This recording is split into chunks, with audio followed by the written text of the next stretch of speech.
বিশ্ব বাংলায় নিচ্ছি বিরতি। ফিরে এসে অন্যান্য সংবাদের সাথে আরও যা থাকছে।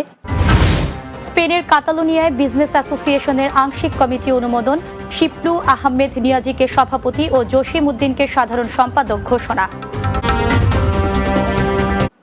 স্পেনের কাতালোনিয়ায় প্রবাসী বাংলাদেশি ব্যবসায়ীদের সংগঠন বিজনেস অ্যাসোসিয়েশনের আংশিক কমিটি অনুমোদন দেওয়া হয়েছে।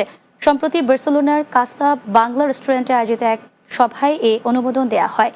এতে শিপলু আহমেদ নিয়াজিকে সভাপতি ও জসিম উদ্দিনকে সাধারণ সম্পাদক ঘোষণা করা হয়। একই সঙ্গে স্বল্প সময়ের মধ্যে সকলের মতামতের ভিত্তিতে 2025-27 মেয়াদের পূর্ণাঙ্গ কমিটি গঠনের নির্দেশনা দেওয়া হয়। সংগঠনের প্রধান উপদেষ্টা আফতাব নজরুলের সভাপতিত্বে অনুষ্ঠান পরিচালনা করেন উপদেষ্টা আফফাস জনি।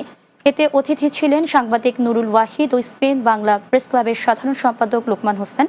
এছাড়া উপস্থিত ছিলেন উপদেষ্টা পরিষদের সদস্য আমিন আলী রফিক, জাহাঙ্গীর আলম, নজরুল ইসলাম ও এলাইচ মিয়া সহ অন্যান্যরা।